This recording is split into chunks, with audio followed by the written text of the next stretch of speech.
Hello guys, welcome. Collective reading tayo ngayon. So tingnan natin kung kaninong energy yung mapipick up natin. Be open-minded po. Hindi halos lahat makaresonate. Thank you nga po pala sa mga nagsusubscribe. Sa mga bumabalik, marami pong salamat. Give me the message for collective. Kaninong energy to? Give me the message for collective. Kaninong energy to? Give me the message for collective. Kaninong energy to?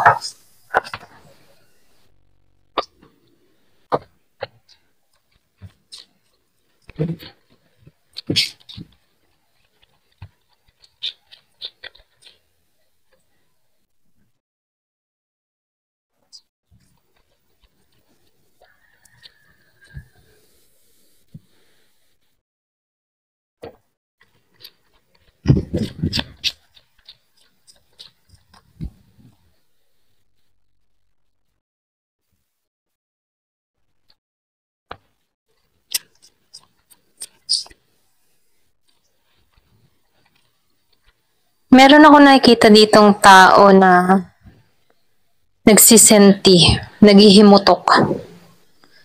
Meron ako nakikitang Gemini, Aquarius, and Libra. Meron din ako nakikitang Aries, Leo, Sagittarius.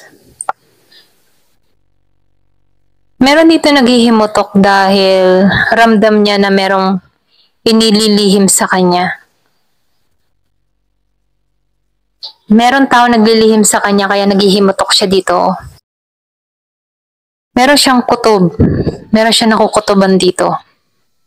Pwedeng katrabaho, kapamilya, kapartner. Alam niya dito, malakas ang kutob niya dito na meron tong nililihim sa kanya. At ikinalulungkot niya to. Yung iba sa inyo, nasaksihan niya to. Kumbaga hindi niya rin matanggap na merong ganong paglilihim ang tao niya dito. Yung iba sa inyo natuklasan to. Ito lang nakikita ko dito. Yung iba sa inyo, malapit to sa buhay mo. Malapit to sa puso mo. Sobrang close kayo ng tao na to. Pero may paglilihim siya dito. Meron kang natuklasan sa tao na to. Yung iba naman sa inyo, nakikitaan ko dito yung bang tipong tapos na yung pag-iintay mo. Meron ditong movement or action na mangyayari sa'yo. Kung ikaw ay nag-iintay for travel, meron ako nakikita dito na pag-alis. Merong mangingibang bansa or pwede rin paglipat ng lugar. Pag-relocate sa ibang lugar. Nakikitaan ko dito na matatapos na yung kalungkutan mo dito. Merong maliliwanagan dito. Nakikitaan ko dito yung transformation tungo sa magandang pagbabago. Kung ano man ang hinihiling mo para sa sarili mo. Nakikitaan ko dito na may pagbabagong mangyayari sa'yo. Nakikitaan ko dito yung manifestation. Andito ka sa point na meron kang gustong makamit, meron kang gustong makuha at ma-attract mo to. Yung iba sa inyo, nakikitaan ko dito na nakakaramdam siya dito ng feeling loss. Yung bang tipo na ramdam niya sa sarili na may kulang sa kanya. Meron siyang gustong tahakin, meron siyang gustong gawin, nabubuo sa pagkatao niya. Para ba siyang merong hinahanap? Gusto niya maging masaya, gusto niya dito na makita or makuha. Yun talagang para sa kanya.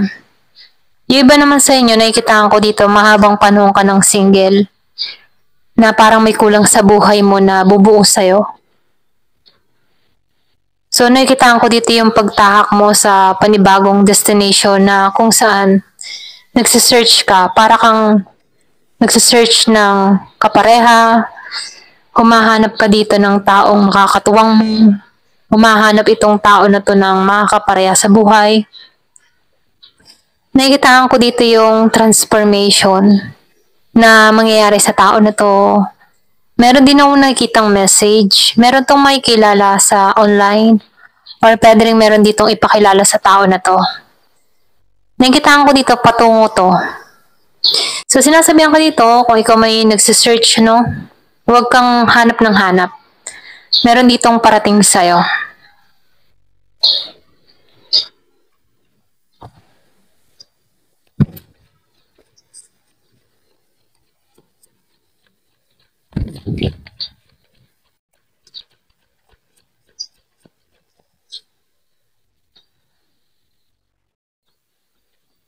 Meron din ako nakikita ditong recovery. Dun sa iba, makaka-recover ka na sa sitwasyon.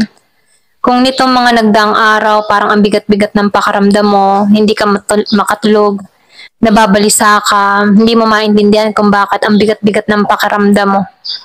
Nakikitaan ko dito na makaka-recover ka na sa ganitong uri ng sitwasyon, okay? Hindi halos lahat sa part na to. Meron lang ako nakikita dun sa iba. Feeling niya, ang bigat-bigat ng pakaramdam niya, hindi niya alam kung bakit ganun-ganun na lang yung nararamdaman niya.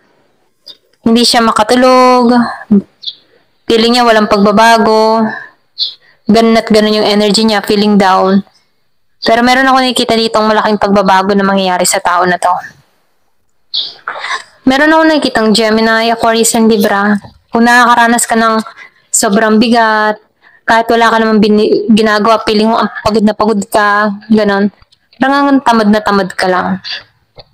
Maring, dala lang to ng panahon, okay? Kaya ganun yung energy mo dito. Feeling down ka, pakaramdam mo, tinatamad ka. Dahil sa sobrang init ng panahon, nakikitaan ko dito yung pagiging mong tama din sa sitwasyon, okay? Meron din ako nakikita yung iba sa inyo, maraming nakatuon sa'yo. Maraming mata nakatingin sa'yo. Pwedeng maraming nakasubaybay sa'yo. Yung iba sa inyo, mag-ingat ka ha. Lalo-lalo na kung ikaw ay mahiling magpo-post sa social media. Kasi yung iba nakikita ko dito na may mga naiinggit na intriga sa'yo.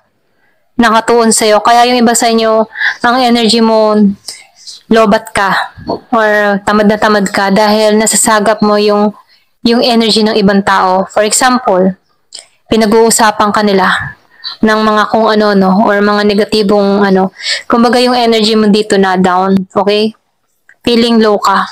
Feeling mo na parang tamad na tamad ka dahil sa mga nag-iityoso sa'yo, dahil sa mga nagsasabi sa'yo ng negatibo, dahil sa napag-uusapan ka dito, kaya ikaw dito, para kang nababati or nababalis, okay? So, mainam yung mag-incense para maitaboy-taboy yung mga negative na sinasabi sa'yo. So, dito, lumabas ang 10 of Swords and 9 of Swords, naka-reverse. Makakaraos dito. Yung iba sa inyo, meron ka ng nagagawang paraan para protektahan yung energy mo. Kaya lagi kang good vibes, okay? So, yung iba naman sa inyo, dito ka patungo sa 10 of Swords reverse. Nakikitaan ko dito na makakasurvive ka na sa sitwasyong kinakaharap mo. Kung meron ka mga mabibigat na nararanasan itong mga nagdaang araw, feeling drain ka, feeling drain yung energy mo, feeling mo tinatamad ka, wala kang ganang kumilos, wala kang gana, yung parang tamad na tamad ka lang. Nauubos ang araw mo sa maghapon nang wala kang ginagawa, pero pakaramdam mo pagod na pagod ka. So, meron kang mga tao dito sa paligid mo na napag-uusapan ka, para kang may evil eye, okay? So, mainam yung mag-incense. Kung ikaw man yung tipo ng tao na marami kang ginagawa sa social media, dapat meron kang protection sa sarili mo. Yan, pray. Magdasal ka palagi para nang sa ganun, lagi kang protektado. So, nakikita ko naman dito, nakakaraos ka naman sa pang-araw-araw. Lalo-lalo na nitong nag-full moon, okay? Blood full moon nitong 13. Kaya ito yung time ng pagbabago. So, may malaking pagbabago nangyayari. Okay? So, mainam, dapat laging positive para na sa ganun, malasap mo yung pagbabago. Masagap mo yung good energy. Okay? So, nakikita ko dito, yung iba sa inyo naka-survive. Nakikita ko dito yung malaking pagbabago na nangyayari sa'yo. Nakaka-survive ka na, nakakatulog ka na ng maayos. Pero nitong mga nagdaang araw, ang bigat-bigat ng energy mo. Ito lang yung nakikita ko.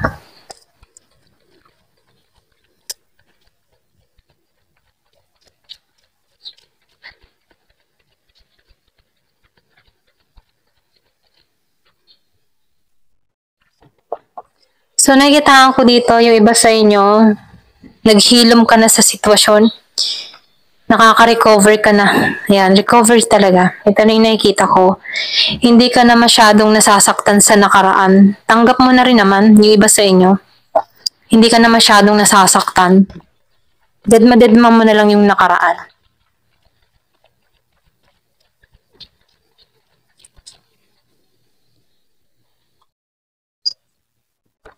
Yung sinabi ko kanina, tanggap mo na, dedma mo na yung nakaraan. Wala ka na talagang nararamdaman dito. Ito lang yung nakikita ko dito. So nakikita ko dito, tanggap mo rin naman. Para bang wala ka nang nararamdaman sa nakaraan mo. Dinededma mo ng nakaraan mo. Naka-recover ka na dito. Ito na yung nakikita ko.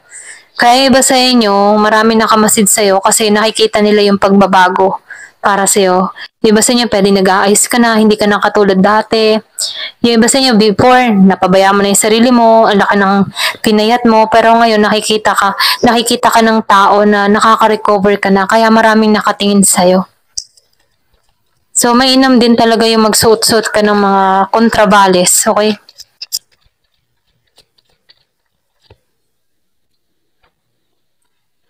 So, nakikita ko rin dito, yung iba sa inyo, andito ka sa pagpaplano, meron kang gustong tahakin, meron kang gustong makamit or makuha, meron kang mga pinapangarap dito. So, nakikita ko dito, yung iba sa inyo, focus ka sa goal mo, focus ka sa mga pangarap mo. Meron ka dito gustong marating. Ayan. So, nakikita ko dito yung mga problema na kinaharap mo ay temporary lamang. So, nakikita ko dito na merong pagbabago na mangyayari sa'yo. Sinasabihan ka dito, mag-focus ka muna sa mga dapat intindihin, dapat na i-priority tulad ng iyong negosyo, tulad ng iyong trabaho, tulad ng iyong pangarap. Okay? Paano man yung mga dapat unahin, ito muna bago yung mga iba. Kasi dito nakikita ko dito, nagluluhan ka na before eh. Maraming gumulo sa kaisipan mo. Kaya lang dito, sinasabihan ka dito, mag-focus ka muna sa iyong kaperahan. Mag-focus ka muna sa trabaho mo. Kasi yung iba sa inyo, nakikita ko dito na napabayaan eh. Dahil sa mga gumulo sa kanyang kaisipan dito. So, nakikita ko dito, nagkaroon ka ng kaliwanagan, nagkaroon ka ng pangunawa, nauunawa mo na yung sitwasyon mo. Meron din ako nakikitang mensahe dun sa iba. Meron parating na message sa'yo. Yung iba ha, nakikita ko dito na meron nag-isolate, meron ditong hindi nagparamdam, meron ditong nanahimik, nasa healing process. Kasi nakaranas to ng hindi balanse kaya lumayo-layo. Yung iba, lumayo-layo na lamang. Or meron ka lang talagang iniwasan na tao na magpapagulo sa isipan mo. So nakikita ko dito, mas tinahak mo muna yung panibagong yugto, okay? Or panibagong simula para sa sarili mo. Nakikita ko dito yung iba sa inyo, maraming nakatuon sa pagbabago, okay? So meron ditong nag-aayos na, inaayos niya yung sarili niya, positive siya dito, naibabalik niya muli yung kanyang confident, naibabalik niya muli yung saya niya. Nakikita ko dito, meron dito nag-aayos. Yung pag-isolate na ginawa ng tao nito, ito yung nakatulong sa kanya kung bakit malaking pagbabago yun nangyayari sa kanya dito. Merong gumaganda, merong gumagwapo, merong naibabalik niya muli yung confident niya.